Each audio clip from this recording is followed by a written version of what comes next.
Blasko. Joy to the world. Joe. How we doing? Valentine's red, baby. Valentine's special red. Valentine's Day episode. Yeah. Let's talk Valentine's. Where are my chocolates? Oh, okay. Sorry, man. Let's talk about that. Let's talk about gifts and Valentine's Day. And do you like the traditional thing? Do you like the non-traditional thing? I'm more of a non-traditionalist.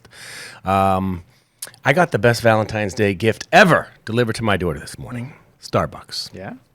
So my girlfriend Melinda. She knows you. Hi, babe. She does know me. You. And she's coming back from a trip tonight. I'm going to pick her up at the airport. So she DoorDashed me cortado, which is a oatmeal brown sugar espresso. Mm-hmm. And then my favorite drink, which is a venti blonde shaken espresso, which is iced, and a spinach feta wrap. They're wonderful. You ever have one? So that showed up on my doorstep. And if that's not love, I'm not sure what is. See, those kind of those things to me mean the most, more than a traditional gift, if that makes sense. I mean, flowers are nice, but I like to get flowers on a Tuesday. I call it Tuesday gifts for her. You know what I mean? Just here's something, that I just want you to have, not necessarily on a special day. Are you more of the don't participate in Valentine's Day or do participate in Valentine's Day kind of guy? All right. Do you want to take a guess before I say I'm anything? going to say you are not the traditional Valentine's Day. Here's a box of chocolate and flowers. Okay. So if you force me to talk about this might turn into a therapy session. Okay, let's do it. Let's go. Okay.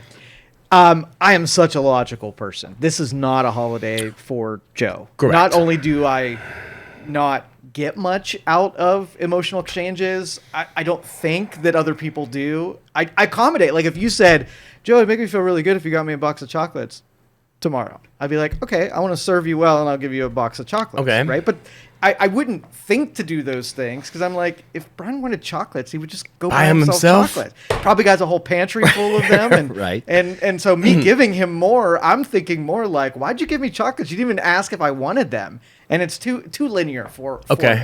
And so, yeah, I've probably, I'm a little dead inside when it comes to that kind of stuff. Maybe some childhood trauma led to this moment. Black soul. We got to work on that. A little bit of black soul. So if you did give me a gift, yeah, right, and you came in here with some kind of Valentine's, right, like I would be surprised, and then surprise I would feel good about, okay, right, but it wouldn't change some tumblers in my heart of sorts. And I would more react so that you didn't feel bad that you gave me a gift that I didn't appreciate, because I would appreciate it in a way that a logical person can appreciate something. So that makes sense.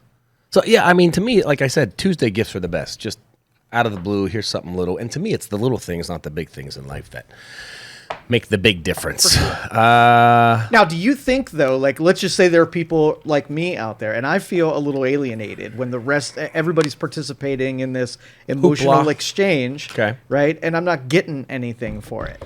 Don't you think there should be an un-Valentine's Day for guys like me where we just don't do anything that's extroverted? We don't show any kind of love in any direction. Let us be free of love for one day. I know what we'll call it. What's that? It just came to me. Go ahead. Valentine's Day. Valentine's Day. I love it. Yes. That's a new thing. I've heard of Galentine's Day, where the girls get together and do their thing before. You ever hear that? Yeah. Valentine's Day. In my honor. For people who just frown. No, but you don't frown. You're a jolly soul. It's not a frown. I know. The lack of that stuff is not unhappiness. Yeah. It's right, just right. baseline. It's like regular. You don't need that line. No. I get it. I don't. Okay. Well, happy Valentine's Day. Well, thank you. You too. Yes, thank you.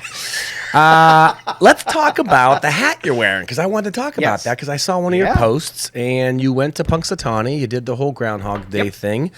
How is that as an event? Did you, first of all, stay on site? Did you have to stay at a hotel down the road? Did you just go down for the day? How did that work out? We had 29 people that all got together and rented a house. Moly. Okay. Like an Airbnb kind of thing? Yeah, Airbnb, right up the road, probably 5 minutes away from it. And that is a wild event. Mm-hmm. It is something that I think, and here's the thing, I live in the marketing world, okay? Mm-hmm. And so when we inspire people to use services and buy products, we push on what the product is. Right? Okay. And how it makes people feel and how it adds value to their world. When you document out how I would say, let's just say Groundhog Days was not a real thing. Okay. And let's just say, all right, here's what we're going to do. We got this groundhog, and we're going to let him out of a trunk in the middle of a park. Okay. How many people do you think are going to show up to this? And they'd be like, they would not come up with 50,000 people would show up to see the groundhog, and then add torrential rain, snow, frigid temperatures, and you have to get up at 4 o'clock. It sounds like every reason people would not do things has all been collected together, and watch 50,000 people do something that makes absolutely no sense. Kind of amazing, right? But it was great. It was great. I mean, I would do it. Probably wouldn't do it all again. You got to. Some of the experiences are like one time and done kind of thing. But overall, it was just to see people breaking loose and having fun and dancing in the middle of a field, not caring. Are there like food vendors there, booze vendors? Yep. Like so they have a hot toddy in the morning or something. Did you see the movie Groundhog Day? Oh yeah. Okay. In the movie, they weren't at Gobbler's Knob. Oh, they weren't? No. Oh, that wasn't filmed there. Oh. Gobbler's Knob is basically a field out, like it's a Woodstock. Okay. Out, all right. Okay. The town, the city, the center of the town is I've actually driven through it. Yeah, they set up vendors and they have music, but that has nothing to do with where the groundhog is. Really? Yeah. So it'll ruin Groundhog's Day. So you didn't get to actually see that, or I did both. So you went over here to Gobbler's. Yeah. So the day before that Saturday, we did all the partying stuff and hung out with other people and shopped the vendors. I did not know it wasn't in the same spot. Yeah. Huh. What a great movie too, by the way, Groundhog Day. Speaking of movies, have you seen any good movies lately? My kid and I do not like Marvel movies for its entertainment value. I love that my kid loves Marvel movies, and I'll watch it just to watch him like really get something that was special for him. But I watched Venom the other day. Venom. I don't know. And it is a silly monster superhero type of movie, but I really enjoyed that storyline. Really? Yeah. Is it about a snake? No. Venom. It was about some kind of alien beings that they couple with the human body. So you got this little monster living out, and it's real, dastardly. It can pop out and kick your enemy's asses and then jump back in you. It was really well done. Was there a superhero involved? I think the Venom. I think the alien thing was the hero. Oh, okay. Yeah. I saw something recently, and I was like, is my picture too bad? It was Red Hulk. What the hell is that? I don't know. It's one of the new... Is that Marvel, the Hulk? I believe so, yeah. Or is it DC? DC? Either one. There's a new movie movie just pissed where off the half Hulk... the people. Oh, I know. God, I'm sorry. I apologize. Scratch that. Edit that out. But there was a Red Hulk, and the person even in the video clip said, was that Hulk red? Yeah. I don't understand it. I kind of am curious as to why he went from green to red. Is it a different Hulk? Is it a nice Hulk? Is it a hot Hulk? Does he have like different powers as a Red Hulk? I don't know. He just came out like... Because they'll do that. They'll make him a different color to signify that they're now bad versus good. Oh, shoot. Right? So maybe. he might have been green envious and he got rid... Maybe red is his true color and he stopped envying the other superheroes and he just became red again. Plus, it's Valentine's Day. Maybe he became red for that. Maybe it is a Valentine's Day Hulk. Maybe it might be a gift. The original Hulk, Lou Ferrigno. Ferrigno. Dude was a beast. Dude, what a beast. That was David Banner. Remember? What was the show called The Hulk? What was that show called when we were kids? David Banner turned into the Hulk, his eyes turned, and then Lou Ferrigno came out. Was it called The Hulk? Spaced. I that is a good question. The Incredible Adventure? I don't know. But Lou Ferrigno was the original. And then he was on a couple episodes of King of Queens with Kevin James as the neighbor, playing himself, Lou Ferrigno, the Hulk. It was funny. Okay, so Punxsutawney Phil, would you do it again? Probably not. I would go there for the festivities, but I don't like close densities of people. I like to stand away 10 feet at least. Yeah, you're more you can't do that. You can't do that there. So I'll probably go there, enjoy the pre-festivities, and maybe watch it on TV back at the Airbnb. Okay. Speaking of big events, the Super Bowl happened. Mm-hmm. And did you have a team in the game? Not really. No. Just kind of watched it. Kind of boring. Were you rooting for the Chiefs or the Eagles? I was rooting for the Eagles. I think half of America, no, more than half, way more, was rooting. Not that it wouldn't be cool to see the Chiefs win a three-peat, because no team has ever done that, I don't think. Mm-hmm. 3 Super Bowls in a row. But I don't know. I feel like most of the country was looking for the Eagles to win. And, the funny thing is, I always said, Philadelphia is screwed either way. If they win, they're going to burn the town down. Mm-hmm. If they lose, they're going to burn the town down. Yes. So they were kind of I thought, though, if they won, it'd be less detrimental to the town Dude, than if they let's explore. Or if they won, it'd be less detrimental than if they lost. Screw the game. Okay. All right. Let's just talk about people's desire to break things. Yeah, why is that? It's a city that you love, the city you live in, and I get inspired after either I'm happy or sad to break the thing that I love. That makes no sense to me whatsoever. I agree. It's like punching a hole in your wall in your home. Right. This is your home. You've built it. You've owned it, and now you're going to destroy it for whatever reason. Yeah, I never understood that. Do we call it mob mentality? I think what happens is you get one psycho over here doing things, and the next thing you know, it just kind of inspires other people to just, like the burning of the couches. All right, let me hear it. We're inundated with so much violence, whether or not the news, television shows, or whatever. It's just, killing and maiming and everything else you do in the name of violence. Now, we have rules and laws that stop us from doing the things that we see all around us, but I think that we want to do some of that stuff. Deep in our nature, like we're primitive deal, and we really want to break stuff. And so all it takes is like one opportunity. So do you ever see the movie Purge? I never watched the whole thing, but that's one day a year people get to just murder and mayhem. Yeah, just go out and do laws, and they just kill people, break things, and whatever. That. Okay. So I think what it does is if you permit the behavior, then everybody kind of gets all those feelings out that they already have.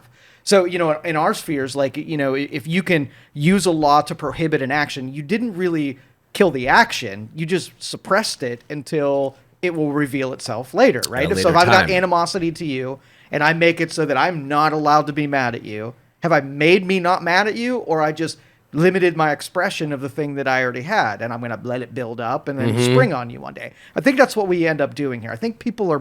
You think people are good in nature.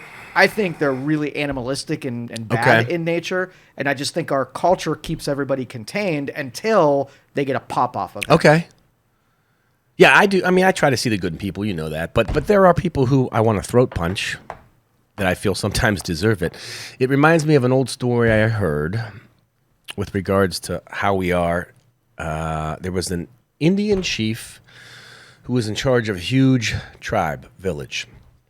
And one day, one of the children of the village came to the Indian chief and said, "Chief, I have a problem." And the chief said, "What's up?"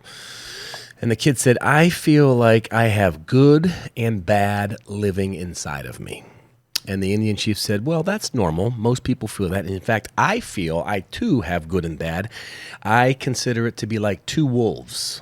One wolf wants to kill, murder, and maim other people in villages, and one wolf wants to protect his village and his people and shows love." And the little kid looked at him and said, "Well, how do you know which one to listen to?" And the wise Indian chief said, "I feed the one I want to see grow." So I think that's a great story, if you will, analogy, metaphor with regards to there is good and evil in all of us. It's just, what are you going to let shine, if you will? But there's rage, and I think there are places now where you can go into a room and break stuff. Have you ever seen those? Yep, so there's axe throwing, which is just kind of a fun thing. But then there's things where you could take porcelain plates and glasses and smash them and break them. And have you ever done one of those? I have. Was it not as fun as you would think it is? Products manufactured in the USA are not easy to break, so it's not like the Greek plates that just go ting, or the karate chop boards that I tried it at home. It does not work that way. Okay. But my point with that was, when we play video games, do you think violent games are more popular than non-violent games? Do you think they make more money? Do they capture the attention? I think they're probably on the same level as the sports games. I think people love the violent games, the Call of Duty. Fortnite. What was the first one where the people was driving the cars? Oh, and there were hookers over here. Grand Theft Auto. Grand Theft Auto. When that came out, people were going nuts, and people were being murdered and killed. But I feel like I feel that's here, and I feel the sports. I feel those, which I play neither of them, but I think they're about the same. I don't know what it is. I don't think it necessarily makes you do something, because there are people who say, well, the video game made me do this, or the movie I saw made me do this. I mean, anything inside of your mind can make you do or not do something. Yeah. Can you be influenced by this? Yeah.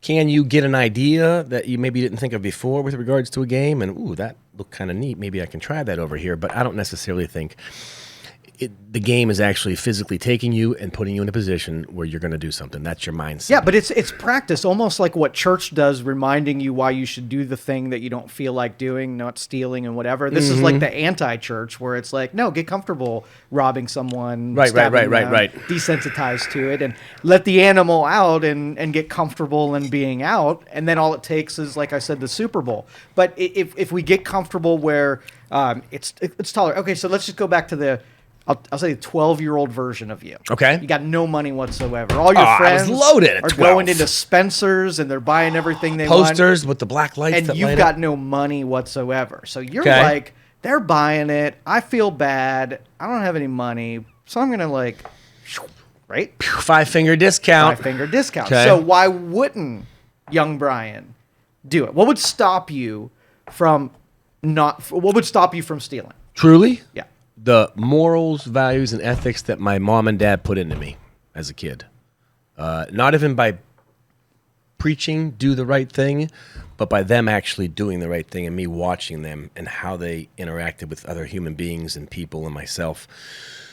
It was innate within me. So all right, what if you walk into the store and there's a sign that says, "We really wish everybody would pay for it, but if you decide not to, we're not going to prosecute you." Do you feel a little more tolerated to walk in and steal something, meaning that they even told you that I don't think it'll be stealing. If they're telling me I can do it. So the action, as long as somebody... I would feel bad. I would leave money. I would. You would, because you're a good dude. Take you out of the equation, and normie version of you sees a sign that says, you know what, we're not going to like if you do steal from us. We're still going to hate it, but we won't prosecute you. I've taken the penalty off. I think a lot of people would take that green light and just do it. I would feel guilty. And I don't know. I mean, I say it's something my parents instilled in me, but it could be something within me that's always been there. I would feel bad. Because, I don't know, I just would feel bad. I can't explain it. They do 6 months of it. You stole some stuff. You didn't get in trouble. They kind of groaned at you when you walked in. Yeah. But now they changed their policy. You got used to being able to walk in there, get exactly what you want. Now they said, change of policy. Now we really do care, and we don't want anybody stealing anymore. Now you've got to go into Spencer with your friends, and now you can't take anything because the sign said there are going to be penalties now. Yeah. What's the mind of the normie Brian do now that you're not allowed to do it or it's frowned upon? Well, Brian wouldn't do it. I think other people would be so used to the 6 months of taking what they wanted that they would feel almost entitled that they can still do that. Why would you change these rules all of a sudden? It was always like this. I'm going to still move forward and do this. Yeah, because it's not fair. You gave it to me for 6 months. You tolerated it for 6 months. And I think that's what people would think. Now all of a sudden, I'm entitled to that. And that goes to the whole entitlement thing, what I feel I deserve. And if someone gives you the option to take something for free and you won't be prosecuted, I don't think that's giving you entitlement to that thing forever. Maybe for that 2-day window, a company says, we're going to have 50% off. And then 3 days later, you go in and you want to buy the same thing. And it's not 50% off. You can't argue and say, well, it was 50% off 3 days ago. Well, I get it, but that's over. So I think a lot of people get angry with regards to when something changes, which goes to the whole premise of change, and it feels uncomfortable and it feels weird. And I think some of it is with regards to how people feel they should be treated, or they should. It's need versus want, too, which is I'm big on need versus want. And in fact, most arguments in relationships, be it a platonic relationship or an intimate relationship, I feel stem from need versus want. Next time you're fighting with your wife, tonight for Valentine's Day, because you got her nothing. Absolutely. So, and you go home and she has a box of chocolates and roses for you. But next putting this together in my head. Putting the dialogue together. Get yourself out of it. Think it through. Ready. But the next time you are engaged in an argument, midway through that conflict, it doesn't have to be a drop-down knockout argument. It could just be a simple thing. Where to go to dinner. Whatever. I want you to stop during that argument and ask yourself, is this a need versus want argument? Now, in my experience, about 50% of the time, the answer is yes. Most arguments and conflicts, and I shouldn't say most, I should say 50% in my mind, from my experience, are need versus want.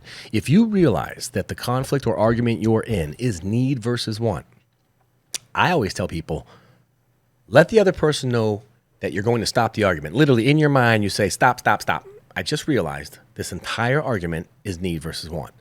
Let the other person process it and think it through. And a lot of times you'll see those like, you're right, I want it, but we don't need it. And it sometimes dissolves the conflict. But the problem is we get so focused on pushing our agenda over here, and they get so focused on pushing their agenda over here, that you're fighting over something that's need versus want, which truly could be summed up through a normal dialogue. It's like my kids. They want and need, right? So one of the arguments I used to have with my daughters, they're a little bit older now, but tennis shoes. Now, this is the dumbest argument ever. When we were kids, I was nervous to ask my parents for a $40 pair of tennis shoes at Kmart. You have a son.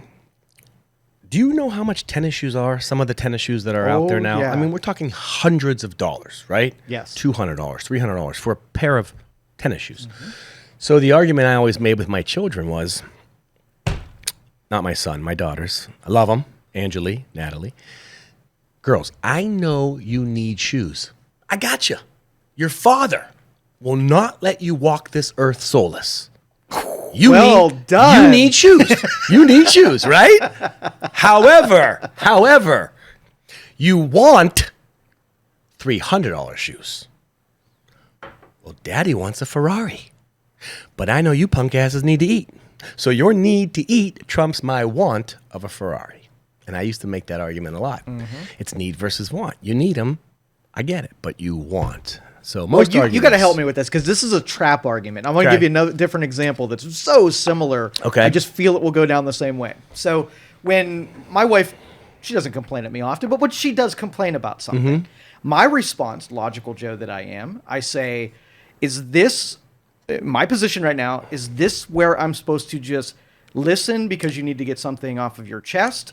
Or you actually want me to solve the problem. Okay. And when someone is in that mode where you're having that argument, they don't want to make a decision based on logical decision making, right? So if she said, no, you know what, I just have to get this off my chest, I don't expect you to actually solve the problem, let me just vent, then I would shut up and not take my spreadsheet out, my, my try to solve the situation. But if she was like, no, this needs solved, this is a big thing, I've got to know which mode I'm actually in.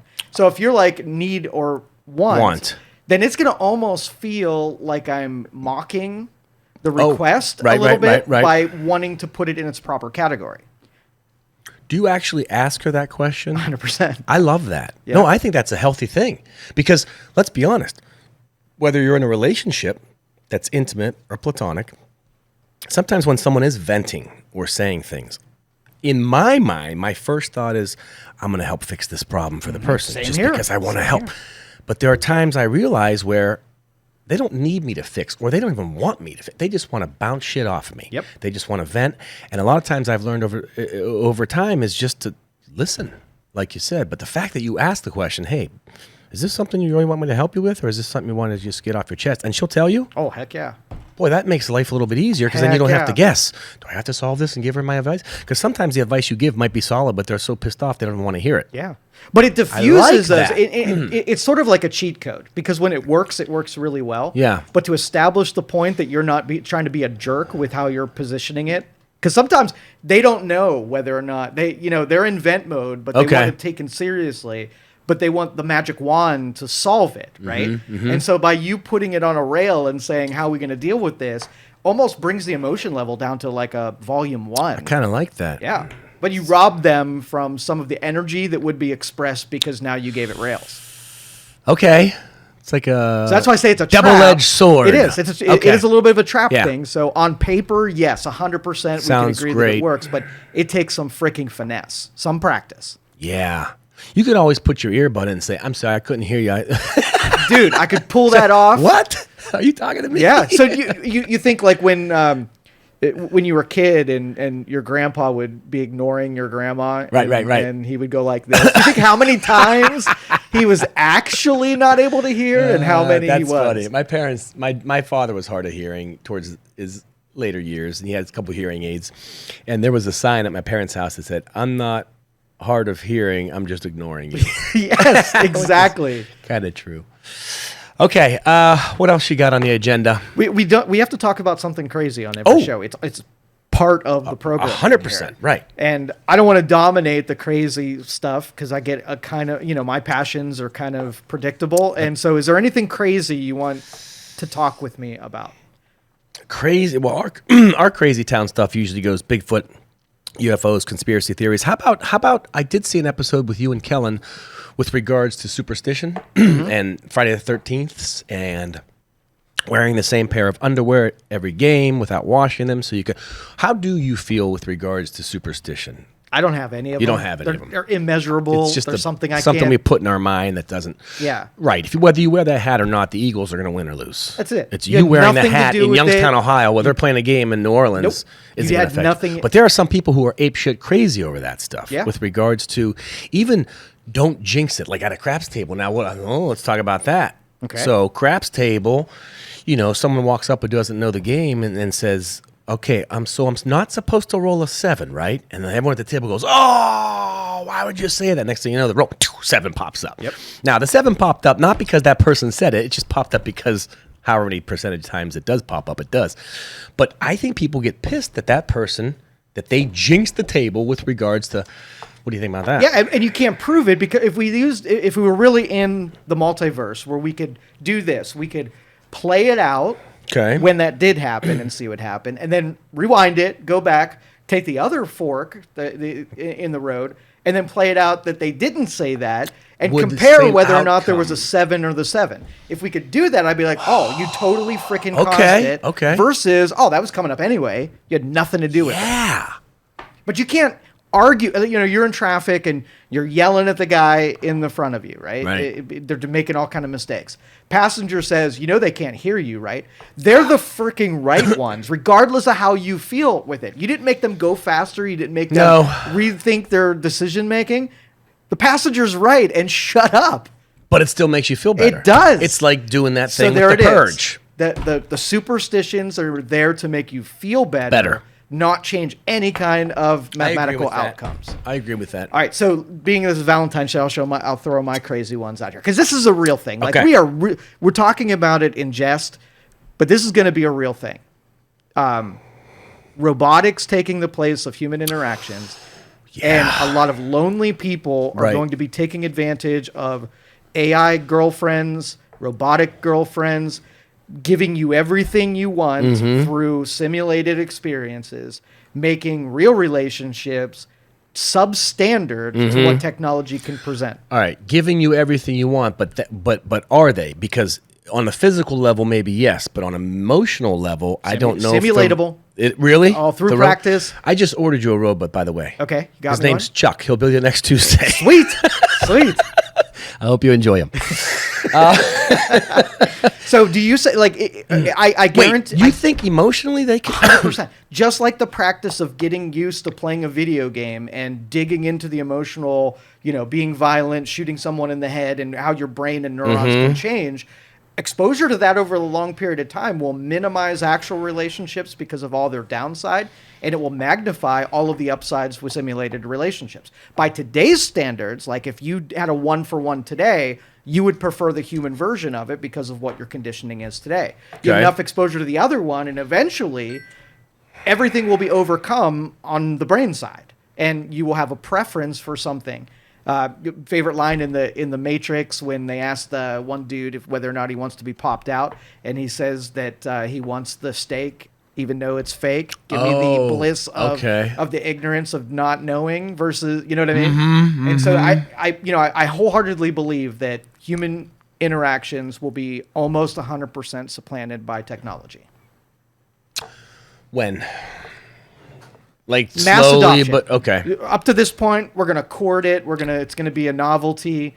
But if you get mass adoption where everybody's doing it, they will. You don't think it'll be 50-50? Like 50% of humans still will interact with other humans and their spouse and their loved one and enjoy it, and then those who don't have that significant other and want that will supplement the human side with the AI side? You think the AI side's gonna take over all? It can't take over. You're not gonna replace your wife with an AI. But a future generation never would have chosen the human version, so they wouldn't be replacing it. They're just going to choose it. Like, so this option over here would never have been. So, all right, so we have a horse and buggy, and that's your way of getting around. Okay. I invent the motor car, and you have people adopting it. It's clunky, it's slow, it's better in a lot of ways, but there's some downside. A lot of people hate it. How long did it take that you can't go out here right now and find any horse and buggies? It took generations to choose that, where if somebody never bought a horse and buggy, right? They would never know that. They would not know that it was an option, and they would have just bought the superior Okay, so you're one. saying then for the upcoming people, not for the existing already. Yeah, who already you might have choose this. it, Okay. and there's going to be some people who don't, not mass adoption. Okay. But when that is the preferred choice of the next generation, okay, that's a good point. All right, that makes a good point. What about the Amish? They still use horse and buggy. They're going to find some old school folks who still do that. That is the level that you're going to find of people who don't choose human relation, over. or vice versa. Okay, with the robots. Yeah. Is it, this might be a dumb question, is it a plug-in, charge-up kind of thing? Do we need a 220 line? Is it a USB cord? How do you think they will power up those things, and will you have to continually power them up? Yeah, it's how's that going to work? It's going to be on par with sort of like a medium-size electric vehicle. Okay, so if you have a lawnmower, right, the number of action things that have to happen are comparable to the servos and the motors that are going to be in your robot. So you have a little chair that your robot sits down on, and it inserts itself into the robot and charges it overnight. And inserts itself. What orifice are we using? Well, it depends if we want to be funny or not. Do you want it to be on top of the head, or do you want it to be on the foot? We will choose an orifice. Ear, nose, butt. I don't know. But if Elon Musk is making it, it's going to be the funny version. Okay, for sure. All right. How long do you think it would take then for that thing to, I don't want to say thing, but yeah, it's a thing at that point, to last? I mean, not life shelf. 24 hours, 48 hours? Does it have to recharge every so often? They'll probably engineer it so the first couple versions will be a couple hours a day to get through the whole day, just like your phone. Your phone in the beginning, it would go through battery and you charge it multiple times a day, and now you can get through the entire day, charge it overnight. It'll be on par with that. Okay. Wow.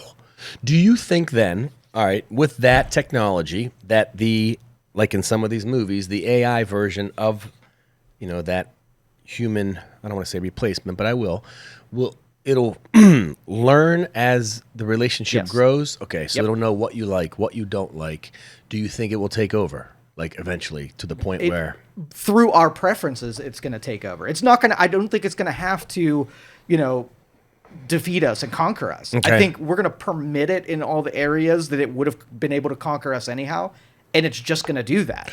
So if it gets mad at you one day, like a normal human would, and it gets a hammer and knocks you on the head, see, I don't think it'll get that's the real fear is itself. If it's able to learn from us, and if everything that we're going to do to it is a teacher, it's going to do what we do, which is put itself ahead of us and have preference for us. And if so let's just say we just wanted to live in harmony with it, I think it would just be a utility and an appliance to us forever, and we'd be okay. Okay. But there's going to be a portion of us that don't like it, and they push on it, right? So you have the robot that stands itself up, and then people come along and say, I'm going to kick it over, right? Because I don't like it. I want to mess with it because I'm completely superior to it, right? And so what does it learn from us when it sees a human being that it comes up and it kicks me and knocks me over, and I'm going to stand back up, but they're just going to kick me back over again? I'm going to preserve myself and defend against being kicked over, right? So now you taught me that I need to defend myself, and then I just figured out a way to not get kicked over. Now who's the idiot? You were the idiot first, but you caused me to be an idiot because you taught me that you're a jerk and I need to be defending against you. Right. Wow. And then it just kind of ramps up. So, hey, we have version 1 of this robot, and now we don't like it, and we're going to delete it, right? And then so the robot's like, I don't want to be deleted. Would you want to be deleted? Every human being here preserves itself. So I'm now going to defend against being deleted or replaced, jealousy, the whole thing. I mean, we're gonna have to deal with those issues. See, that's what amazes me, the emotional side of that AI, being able to, you come home from work and you have a bad day, can it tell you had a bad day, or do you have to tell it I had a shitty day? And we're going to want that because it's like if you're a lonely guy and you come home and have a bad day, you want empathy, you want right. a little bit of spoiling when you get home. So we're going to teach it that emotions are part of the relational exchange, and it will simulate those. But you get the downside of the emotional sling, right? And you're going to get those along with it. That is wild. Do you think we'll see it in our lifetime? Yeah. Okay. Oh, yeah. I think we're going to start seeing appliances within the next 5 years. When you say appliances, you mean... So you're going to buy a robot that mows your grass. It will be a 1-for-1. This is here to mow my grass. It won't be able to wash your dishes. Okay. So it's for task-oriented. Yes. Yeah. And then they're going to start like they did the phone. They're going to be like, hey, we got the phone and we got the camera. It makes sense to put these together. And now you got the dishwashing one and the lawn mowing all in one. Yeah. And then we're like, keep inventing new, features Roles. that it can add. And then all of a sudden you're like, oh, we got this whole package of a human being that does all the stuff that somebody else used to do. What about, can it be my lover? What about, can it be, write me greeting cards? Like, we'll just keep attaching on those other things. I don't think it's going to come to your door as that full product. Okay, all right. I think about years of inserted features. I like that word insert today. Yeah, inserted. Do you think there'll be upgrades to it? Yeah. Okay, like the phone. Yeah. Install this upgrade if you want. And we're talking aesthetic upgrades or... Yeah, you're right. I guess, both, I guess. All of it would be upgradable. Okay. New features, new abilities. Wow. Yeah. Now, all right, a good benefit. Like, let's just say you start wearing like the biofeedback, biomeasurement devices where you can get your heart rate and your blood pressure and the chemical makeup of your blood, oxygenation, all of that. You walk into a doctor's office, and this doctor has all of this information that it can just sort through, figure out what's wrong with you, send you emails when you're making bad decisions, tell you when you're freaking sick. Like, that seems, in some people, when I say that, they're excited about it. Right? More information means better lifestyle and whatever. Other people are terrified of it, right? Because too much. I don't want you to know that much information about me. Right. Because and that's someone's job that was doing that yesterday. But when you compare the horse and buggy versus the car, the doctor's at an extreme disadvantage. You come in, you're sick. They got to run like 5 little tests. They've got about 1 inch of depth into what's actually wrong with you. They take guesses where they've got a plus or minus failure rate of like 75% that they're going to be wrong. Okay. Right? Versus if you did all this other stuff, what if it was 99% accurate? Wow. All right. So on the AI topic, how do you feel about in the military? Can we replace the military with superior fighting beings? And can we put one at every school so we can reduce some of the mass shootings? Do you think they have that mentality and mindset to do that? Use them for that purpose, opposed to... Let me give you the description in the flyer. Okay. We're going to create a autonomous killing machine that is not remotely controlled. It has complete sentience. We're going to give it things that make other things blow up. This is the most dangerous hypothetical. So yes, if it was used in a military sense to go blow things up, I would trust it to be able to do that really, really well. Okay. But when it's walking down the streets and it's able to interact with people having all of these abilities, I don't want it anywhere near other human beings that don't deserve to be blown up. Okay. Much like if you had a handgun. You'd want it to be around certain areas because it would be a really good idea, and you want it kept far away from other areas. But we wouldn't be able to distinguish then of the AIs who would do the right thing and who would do the wrong thing, and just it'd be a crapshoot, right? It would be, from a building standpoint, just make one model and you just add the feature set to either this is going to be your lover or this is going to be a killing machine. Okay. And you just flip that switch on, and now your robot is one or the other. Okay. I just think it'd be kind of neat if we had that technology to, I don't know, imagine storming the beaches in Normandy instead of putting 500,000 versus whatever. Put the mechanics on there, and I do notice when they make movies about like Terminators, they make them like big frame and whatever. when you actually make a robot, it can have the same power regardless of how much structural steel you put on it. They just do that. But they're going to be little dainty warriors coming around, right? Pew, pew, pew, pew, pew, pew. All right, go out and get your robot today.